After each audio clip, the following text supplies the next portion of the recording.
जय श्री राम, जय हनुमान संकट मोचन कृपा निधान। आज जो है हम लोग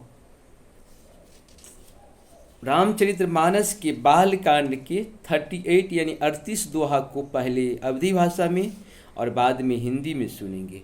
और आप सबों से निवेदन है कि चैनल को सब्सक्राइब जरूर करें, लाइक और शेयर जरूर करें अपने और अपने फ्यूचर, अपने समाज, क्योंकि समाज में जब एक तरह के लोग होते हैं तो उसमें ज़्यादा खुशी मिलती है, क्योंकि समान विचारधारे वाले लोग सफल ज़्यादा होते हैं। अगर एक विचार आप परिवार में भी सबको अगर एक जैसा विचार रहेगा तो उसमें सफलता ज़्यादा है। हम लोग कोशिश करें कि सत्य सनातन को एक विचार के एक मंच के अंतर्गत रखें, अपने भाइयों से सब लोगों से मिल के रहें, प्रेम से रहें, क्योंकि प्रेम ही भगवान कृष्ण यहाँ पे दिए हैं। हम सबों को भी यहाँ पे जन्म जो मनुष्य के रूप में हुआ है प्रेम के लिए हुआ है। सत्य सनातन में प्रेम का बहुत महत्व है। और हम लोगों का पहले कंबाइंड परिवार हुआ करता था, आजकल हम लोग एकल परिवार हो गए। खुशी से रहें, लेकिन एक दूसरे का सहयोगी बन के जरूर रहें, क्योंकि पहले हम लोग जितना गरीब थे उतना गरीब आज के डेट में तो नहीं है। पहले हम लोगों के पास तन पे कपड़ा नहीं होता था, पैर में चप्पल नहीं होता था, ढंग से जो है हम लोग खाना नहीं खा सकते थे, घर तो होता ही नहीं था, घर भी जो फूस का होता था। आज के डेट में बहुत कुछ बदल गया है, हम लोगों को भी बदलना चाहिए और अपने प्रेम को भी बढ़ाना चाहिए। जिस हिसाब से हमारे सब कुछ अच्छे हो गए उस हिसाब से हमारे प्रेम, सौहार्द, सब कुछ और भी अच्छे होते जाए, उस पर हम लोग भी थोड़ा सा ध्यान दें, क्योंकि ये एक दिन का काम नहीं है। जिस तरह से सत्य सनातन वर्षों से चली आ रही है, ये प्रेम भी एक ही दिन में नहीं होगा। आदमी अगर कोई गलती आपके परिवार में छोटा मोटा करते हैं उसे माफ़ कर दीजिए और कोशिश करिए कि उसे प्रेम से ही रहें और प्रेम से ही उसको समझाने का प्रयास करें। और अगर कोई दैत्य बन जाए तो फिर तो कोई बात ही नहीं है, कि कोई बहुत लोग राक्षस बनना चाहते हैं। हमारे समाज में सब तरह के लोग हैं, दानव भी है, मानव भी हैं, देव भी हैं। सब तरह का लोग रहना भी चाहिए, क्योंकि तभी आपके 5 उंगली होते हैं या 10 उंगली होते हैं। तो अगर 5 दूनी 10 उंगली कहा जाए तो सारे का समान नहीं होता है और सबका जो आकार होता है समान नहीं होता। अगर समान हो जाएगा तो उसमें वो शक्ति नहीं होगी जो शक्ति रहनी चाहिए। और कोशिश करिए अपने मुट्ठी को हमेशा बंद रखें। जिस हिसाब से जब हम जन्म लिए थे तो हमारा मुट्ठी बंद था, जब हम जाते हैं तो हमारी मुट्ठी खुल जाती है। क्यों खुल जाती है? क्योंकि जो भी भगवान ने हमको मुट्ठी बंद करके भेजे थे, यहाँ पे सब का हम लोग उपयोग कर लेते हैं, इसलिए हम लोग का मुट्ठी खुल जाती है। कोशिश करिए कि हमारा मृत्यु भी मुट्ठी बंद करके जाए, ताकि हमने प्रभु ने जो हमको यहाँ मुट्ठी बंद करके भेजा था, मैं उससे ज़्यादा प्रभु के लिए मुट्ठी बंद करके उनको समर्पित करूंगा। वहाँ पे जब जाऊंगा तो कहूँगा, प्रभु लीजिए, आपने हमको जितना दे के भेजा था मैं उससे ज़्यादा आपके लिए लेके आया हूँ। और प्रभु बहुत ही आनंदित होंगे और इससे हम सबों का लाभ होगा। ऐसा कोशिश करें, प्रयास करने से सब कुछ संभव किया जा सकता है। थोड़ा थोड़ा प्रयास करें, बड़ा प्रयास करना थोड़ा सा होता है कि प्रयास बड़ा करिएगा तो संकल्प नहीं सिद्ध हो पाते हैं। इसीलिए अपने कार्य को छोटे छोटे भाग में बांटें। जितने छोटे कर सकते हैं उतने छोटे करें। जितने छोटे करेंगे उतने ही काम आसान हो जाएगा और आप उस काम को आसानी से कर सकते हैं। जे श्रद्धा सबल रहित नहीं संतह कर साथ, तिन कहु मानस अगमति तिनहि न प्रिय रघुनाथ। मंगल भवन मंगलहारी द्रवहु सुदशरथ अजिर बिहारी। जिनके पास श्रद्धा रूपी राह खर्च नहीं है और संतों का साथ नहीं है, और जिनको श्री रघुनाथ जी प्रिय नहीं हैं, उनके लिए यह मानस अत्यंत ही अगम है। अर्थात श्रद्धा, सत्संग और भगवानोत प्रेम के बिना कोई इसको नहीं पा सकता। जो करी कष्ट जाए पुनि कोई, जात ही निंदे जुड़ाए हुई। जरता जार विषम उर लागा, गयहु न मंजन पाओ अभागा। मंगल भवन मंगलहारी द्रवहु सुदशरथ अजिर बिहारी।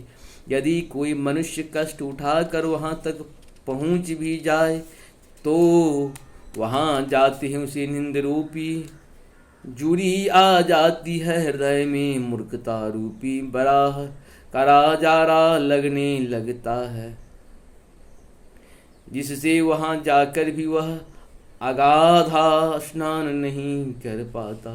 करि न जाहे सर मंजन पाना, फिर आबै समेत अभिमाना, जो बहोरी को पूछन आबा, सर निंदा करी ताही बुझावा। उससे उस सरोवर में स्नान और उसका जलपान तो किया नहीं जाता, वह अभिमान सहित लौट आता है। फिर यदि कोई उससे वहाँ का हाल पूछने लगता है तो वह अपने अभाग्य की बात न करके सरोवर की निंदा करके उसे समझाता है। सकल बिन व्यापही नहीं तेहि, राम सुकृपा हम बिलो कहीं जेहि। सोई सादर सर संमंजन करही, महाघोर द्रवतापन जरही। ये सारे विघ्न उसको नहीं व्यापते, बाधा नहीं देते, जिसे श्री रामचंद्र जी सुंदर कृपा की दृष्टि से देखते हैं वही आदर पूर्वक इस सरोवर में स्नान करता है और महान भयानक त्रिताप से आध्यात्मिक आदि दैविक आदि भौतिक तपों से नहीं जलता। ते नर यह सर तजहि न काऊ, जिनके राम चरण भल भाऊ। जो नहाए चह एहि सर भाई, सो सत्संग करहु मन लाई। जिनके मन में श्री रामचंद्र जी के चरणों में सुंदर प्रेम है, वे इस सरोवर को कभी नहीं छोड़ते। हे भाई, जो इस सरोवर में स्नान करना चाहे वह मन लगा कर सत्संग करें। असमानस मानस चख चाहि, भय कवि बुद्धि विमल अब गाही। भयहूँ हृदय आनंद उछाहूँ, ओम गहूँ प्रेम प्रमोद प्रभाऊ। ऐसे मानस सरोवर के हृदय के नेत्रों से देखकर और उसमें गोता लगाकर कवि की बुद्धि निर्मल हो गया, हृदय में आनंद और उत्साह भर गया और प्रेम तथा आनंद का प्रवाह उमड़ के आया। चली सुभग कविता सरिता, सो राम विमल जस जल भरिता। सो सरजू नाम सुमंगल मूला, लोक वेद मद मंजुल कूला। उससे वह सुंदर कविता रूपी नदी बह निकली, जिसमें श्री राम जी का निर्मल यश रूपी जल भरा है। इस कविता रूपणी नदी का नाम सरयू है, जो संपूर्ण सुंदर मंगलों की जड़ है। लोक मत और वेद मत इसकी दो सुंदर किनारे हैं। नदी पुनीत सुमानस नदिनी, कलिमल तृण तरु मूल निकंदनी। मंगल भवन मंगलहारी द्रवं सुदश्रुति भय, यह सुंदर मानस सरोवर की कन्या सरयू नदी बड़ी पवित्र हैं और कलयुग के छोटे बड़े पाप रूपी तिनको और वृक्ष को जड़ से उखाड़ फेंकने वाली है। इस प्रकार से हम लोग 38 को पहले अवधी भाषा में फिर हिंदी में पूर्ण किए। कोशिश करिए कि हम लोग अपने सत्य सनातन के लिए सहायक बने, सहयोगी बने और संस्कारी बने, और जहाँ तक हो सके कोशिश करें, क्योंकि अपने कर्म को करते हुए भी सत्य सनातन से जुड़ सकते हैं। कोई ज़रूरी नहीं कि सारे काम छोड़ के करना है।